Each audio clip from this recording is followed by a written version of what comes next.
पुण्यात्माओं, कर्म के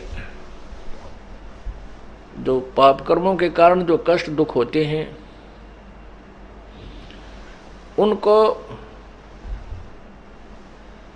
न तो ब्रह्मा विष्णु महेश कोई परिवर्तन कर सकते हैं, अर्थात पाप कर्मों का जो दुख है उसको वो समाप्त नहीं कर सकते, और न ही दुर्गा कर सकती है, न ही ब्रह्म कर सकता है जो ज्योति निरंजन, और न ही परब्रह्म कर सकता है।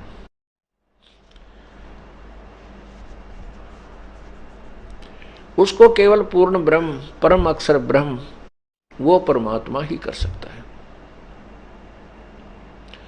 उस पूर्ण परमात्मा की हमने जो पावर का लाभ लेने के लिए, शक्ति का लाभ लेने के लिए तत्वदर्शी संत की खोज करनी होगी, जैसा कि गीता जी अध्याय नंबर 4 के श्लोक 34 में कहा है।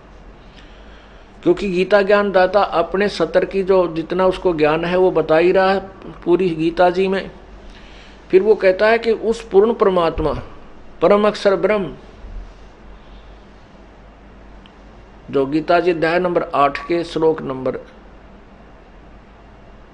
3 में कहा है कि वो परम अक्षर ब्रह्म है।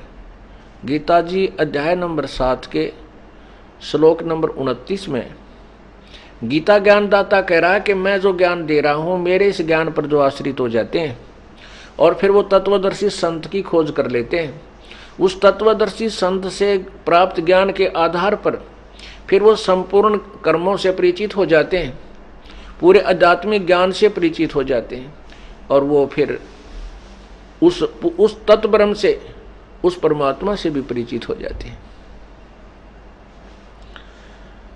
तो फिर वो व्यक्ति जो पूर्ण संत की शरण में आने के बाद, तत्वदर्शी संत से तत्व ज्ञान सुनने के उपरांत, वो केवल जन्म मरण से ही, जरा मरण से छुटकारा ही चाहता है और कोई वस्तु की इच्छा नहीं करता।